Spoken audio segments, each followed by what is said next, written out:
mobil saya ini awalnya pertama sebulan yang lalu sudah servis saya di bengkel di dekat belakang Hotel Cokro, salah satu bengkel bukan Cokro.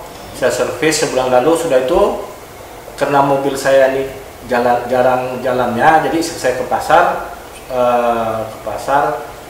pas di tempat lampu merah ada keramaian, mobil saya ini sering mati mendadak gitu. Mati mendadak, kemudian besoknya saya bawa ke tempat saya kembali saya servis sebelumnya itu, karena mobil saya ini kan belum lama buat diservis di sana. Setelah servis di sana, dia ganti waktu itu setelah dicek di dukan, memang mobil itu kan sekali-sekali macetnya ya. Oh, waktu itu sebelum itu saya mau bawa ke sana, lampu engine-nya itu hidup terus. Nah, itulah asal awalnya saya jadi membawa karena kembali sekalian memperbaikinya, servis lagi. Akhirnya pihak bengkel mengganti businya 4. Sudah itu dia ganti spuyer slow, namanya spuyer slow atau spuyer apa namanya, spuyer lansam gitu.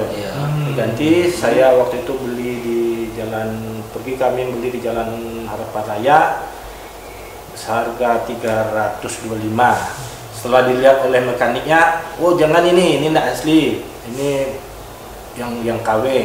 Akhirnya saya pulangkan, saya beli ke yang asli. Disarankan saya ke Toyota sama Daihatsu. Akhirnya saya beli ke Daihatsu karena lebih dekat ke Daihatsu yang di dekat simpang lampu merah SKA.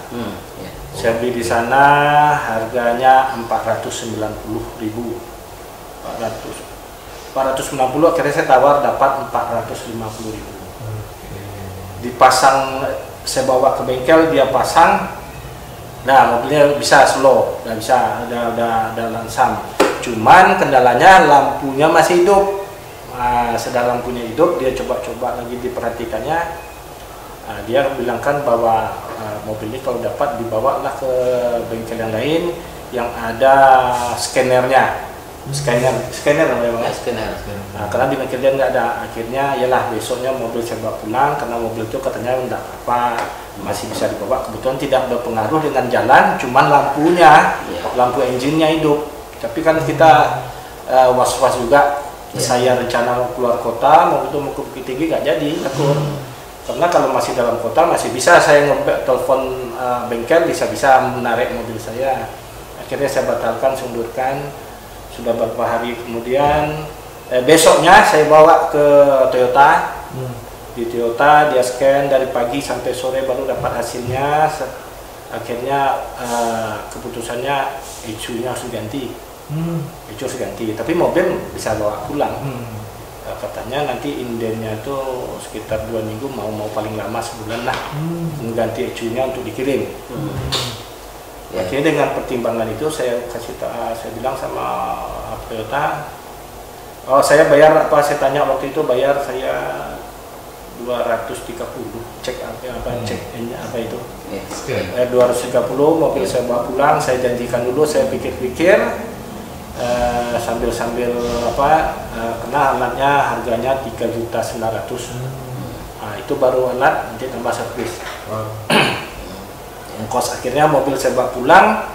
Saya untuk melepaskan was-was saya, harga dengan harga 39 juta itu saya cek juga di internet, macam-macam harganya. Ada yang 1.250.000, ada 1.750.000, ada 2,5 juta, ada yang 3,5. Akhirnya saya coba cek ke Daihatsu, karena kemarin saya beli spuyer slow itu di Daihatsu, karena situ kan terbuat situ suku cadang asli. Saya tanya di situ, kurang lebih harganya sama. Jadi orang di sana nanya, yang bagian kayaknya bapak tuh ngerti juga. Dia sarankan saya kalau beli kan ini mahal, sebelum dibeli lebih baik coba juga, mana tahu bisa coba di scan. Nah, scan dibawa, saya tunjukkannya di Jalan Soekarno Hatta, salah satu bengkel. Dan saya lihat situ memang ada kelistrikan, scan kelistrikan mobil. Saya bawa ke sana, saya dulu pakai sepeda motor. Iya Pak, bawa sini kami lihat. Besoknya saya bawa, saya bawa, sudah itu dia cek, saya kena urusan kerjaan lain banyak, saya tinggal. Kurang lebih mobil itu ada 1 minggu di sana. Kebetulan saya masuk hari itu, libur kan banyak itu Pak, ada berapa libur, akhirnya 1 minggu. Setelah 1 minggu, saya bilang kan, saya kalau gitu mobil saya bawa aja. Dia pun mengatakan bahwa itu kerusakan, ada kami buka, ecunya kita bawa ke kita bagian ini, ke bengkel Batam apa Pak? Batam Raya. Batam Raya. Dia juga mobil saya setelah dibuka ecunya dibawa ke sini. Tapi kenyataannya katanya baiknya mobil itu dibawa ke sana Pak. Dia perbaiki langsung dia dicek. Kalau gitu mobil saya bawa. Dia sarankan saya untuk ke sini. Kemudian sebelum mobil yang Bapak bawa ke sini, ada nggak alternatif lain setelah bengkel? Belum. Oke. Setelah saya bawa, besoknya saya bawa ke sini, itulah kontrol. Saya bawa ke sini, mobil sudah saya bawa pulang, saya di rumah. Besok saya ke sini sama istri saya. Jumpalah waktu itu Pak Cecep dan Ibu tuh, akhirnya saya disuruh membuat daftar antrian karena mobil sini ada di belakang mobil saya ada 4 Pak. Dan mobil yang lagi direhat lagi saya lihat lagi di servis banyak. Jadi saya ditunggu tanggal antri. Sudah saya diminta data mobil saya diminta nama semua lengkap, HP dan nomor telepon. Udah, saya tunggu. Kira-kira ada sekitar berapa hari lah itu, ada mungkin 4 hari 5 hari. Belum karena kan saya nunggu kontak dari bengkel Batam Raya ini. Sebelum sehari berapa hari saya bicara sama keluarga saya, ada family saya. Benar, saya bilang mobil saya gini. Oh coba di sana, ada di Jalan Paus. Biasa mobil-mobil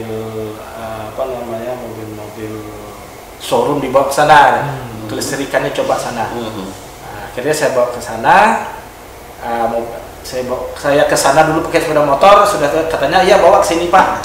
Saya jemput mobil.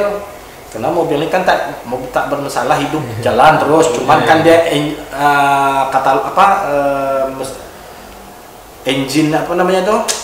Cek engine-nya itu aja. Nah, jadi saya bawa ke sana kira-kira jam 11 lah.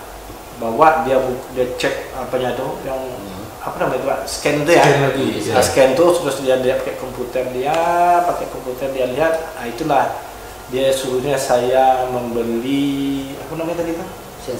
Sensor CKP. Beli Pak? Beli.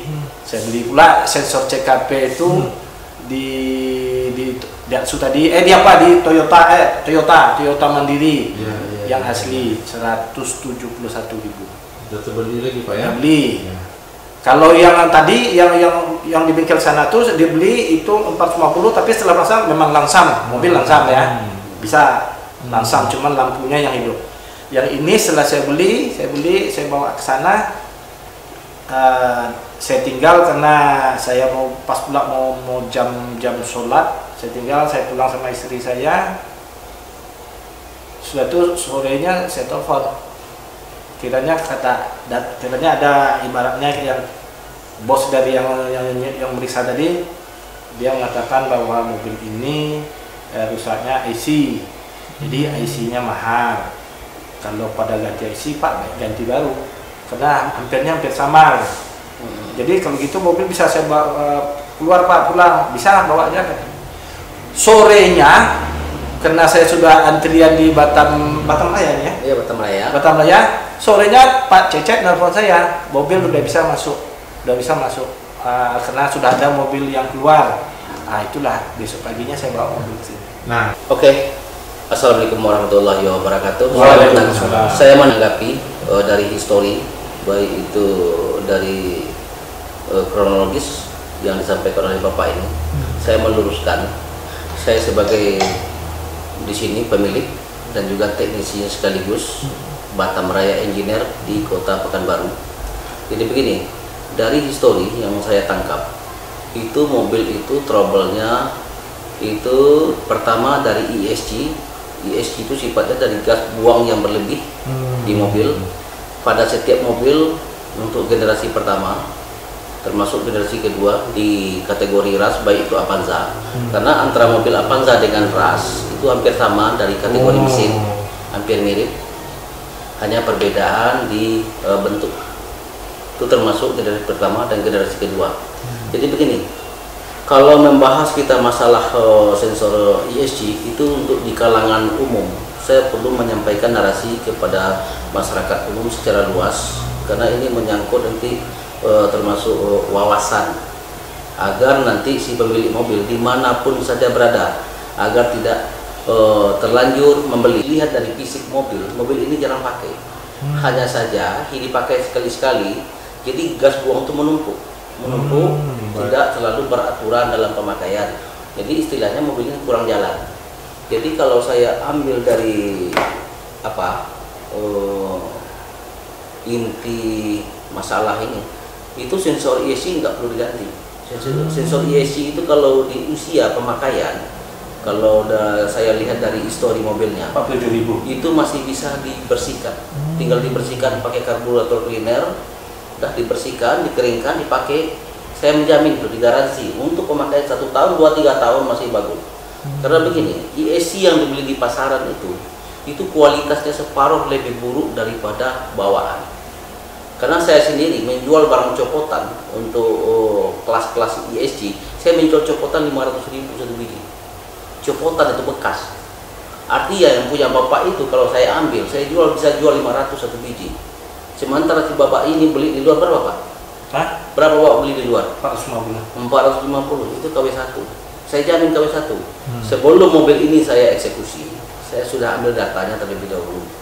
Data yang saya ambil itu jumpa di sensor bank Scransap. Jadi saya perhatikan itu dari historinya, untuk dudukan sensor CKP berada di titik 0. Artinya perlu saya sampaikan sekali lagi ini di media, ini sangat luas. Jadi begini, antara sensor CKP dengan putaran engkol, force engkol, itu posisinya tidak boleh lari dan tidak boleh terlalu rapat dan juga tidak boleh terlalu renggang. Karena begini, kalau saya ambil lagi pemikiran atau mengolah data masalah CKP, karena CKP ini tugasnya kapan si issue ini sebuah issue di depan kamera, ini issue-nya termasuk ini issue ras yang saya perbaiki, ini termasuk bekas kita ganti. Jadi kalau untuk di issue ini, driver untuk untuk CKP ada IC yang sebelah sini, sengaja saya nampakkan. Kita buka-bukaan saja di depan kamera.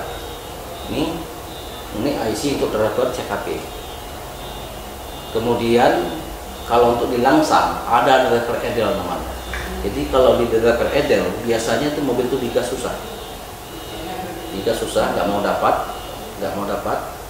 Apabila gasnya dilangsam atau istilah langsamnya tak jadi, atau gasnya bergelombang, kalau nggak gasnya tinggi, kalau nggak gasnya susah, atau nggak mau slow. Kemudian histori ESG rusak itu satu, pada pagi hari di start susah, kemudian atau kepanasan di start susah, atau sebaliknya. Kemudian sewaktu-waktu mobil bisa mogok, sewaktu-waktu bisa gas naik sendiri, atau gasnya turun sendiri, atau ngayun. Jadi kerusakan dari sensor ESG seperti itu. Jadi sekarang oke lah, kita sudah membahas sebelumnya, kita lanjut ke masalah CKP. Jadi di CKP saya membahas itu memang posisinya dalam pemasangan titik nolnya bagus, kemudian jaraknya bagus karena mobil itu masih baru, pemakaian masih tidak terlalu jauh, masih kondisi, kalau saya lihat mobil ini kondisi sekitar 70% pemakaian. Di tahun berapa mobilnya, Pak? 2014 47.000. 2014 8 tahun. Ya, pemakaian 8 tahun. Kalau saya lihat dari kronologis mobil, baik itu dari fisiknya sampai mesinnya, itu pemakaian 2 tahun mobil ini belum jalan. Pemakaian 2 tahun. Artinya mobil ini banyak parkir. Itu sensor CKP itu sebelum mengganti sensor CKP itu diusahakan, saran saya itu harus di reset. Ini kelemahan orang ini pada saat mengganti sensor CKP, itu sensor CKP itu tidak di reset, harus di reset. artinya di learning. Kalau saya lihat dari history isunya, itu isunya memang wajib diganti. Tapi saya berpikir begini, sepanjang mobil ini tidak ada masalah, saya garansi itu sangat membantu si bapak ini tanpa mengganti isu. So, satu, saya ngambil alternatif karena untuk CKP sinyalnya sudah keluar, namun nanti keberadaan atau ketahanannya nanti sama-sama kita lihat. Tapi sepanjang itu saya akan pantau si bapak ini memakai kendaraan. Jadi jika itu terjadi, kita bisa mengambil solusi ke depannya seperti apa kerusakan yang terjadi di mobil. Jadi begini, jadi mobil ini masuk, kami sudah eksekusi, kami sudah kerjakan, kami melibatkan kerusakannya satu di ECU, yang kedua di sensor CKP yang sudah dikerjakan, ESC kami tidak mengganggu karena itu sudah dikerjakan. Kami menyayangkan terlalu mengganti barang tanpa tepat guna, artinya barang tidak rusak diganti. Kalau kami punya moto bengkel kelistrikan mobil, itu bagaimana memperbaiki tanpa mengganti seefisien mungkin. Karena begini, yang saya pertahankan bukan soalnya saya nggak mampu mengganti, saya mampu menggantinya, bapaknya mampu nggak bayar. Itu pertama. Yang kedua, barang asli bawaan sama barang yang sudah diganti di pasaran, kualitas jauh lebih buruk. Lebih memilih saya bawaan. Artinya saya saran ke bapak, tolong sensor ESC simpan. Setelah rusak ini saya bersihkan dulu. Pakai, saya jamin pakai yang lama bagus. Saya begini pak, saya lebih baik mengambil ongkos servis daripada barang asli diganti dengan barang KW. Lebih baik minta upah, lebih nyaman ke depannya bagi pemakai. Jadi saya tidak banyak membahas panjang lebar karena histori ini sudah dibentangkan sama bapak ini. Kalau saya tangkap dari cerita beliau, mobil ini kerusakan awal, ya namanya mungkin masyarakat biasanya kan mungkin bawa ke dealer lah dulu lebih jelas. Dealer nanti rekomendasi nanti cari bengkel-bengkel A, B, C, D, kemudian kelistrikan A, B, C, D nggak tuntas. Karena kami berada di Pekanbaru, kami memang buka di sini khusus kelistrikan karena kami punya moto memperbaiki, melayani. Karena di sini memang sesuai cerita tadi memang ngantri karena banyaknya si konsumen yang masuk. Karena kami berada di kota Pekanbaru, kami tetap melayani sepenuh hati dan garansi. Garansi sebagaimanapun dari ongkos kerja yang kami ambil, anggaplah dari hitung-hitungannya melebihi dari kategori anggaran atau lebih kurang atau sesuai. Yang kami pertahankan bukan masalah ongkos, mempertahankan keaslian barang. Ya Pak ya? Ya, siap. Yang penting moto gitu aja Pak. Bapak jangan memandang ongkos, mempertahankan keaslian barang. Kalau mobil Bapak datang pertama ke saya, itu saya tidak mengganti. Saya lebih baik memperbaiki daripada mengganti. Karena usia mobil, pemakaian 2 tahun baru itu Pak. Jadi saya cuma menyampaikan di depan media ini karena ini ditonton oleh kalangan banyak, baik itu dari pecinta otomotif. Mudah-mudahan kedepannya usahakan untuk di mobil bawaan mobil yang masih asli jangan main ganti. Kalau masih bisa diperbaiki, perbaiki. Kalau masih bisa dirawat, dirawat. Ini karena udah terlanjur mau diapakan. Jadi sih harus bapak ini ganti isu, saya coba akalin, saya perbaiki. Tapi namun namanya barang sudah dipakai, ya nanti kita lihat hasilnya. Tapi namun saya tetap memperhatikan beliau mobil ini, sebagaimanapun apa yang terjadi di mobil ini nanti saya tetap berkomunikasi. Apapun yang terjadi kami siap membantu. Siap. Oke Pak. Channel bengkel kelistrikan mobil. Oke. Aman-aman saja. Batam Raya Engineer, spesialis kelistrikan mobil. Di Jalan Paus Ujung nomor 10C, Kota Pekanbaru, Riau. Untuk pelayanan informasi hubungi 081270912000 atau 081266314151.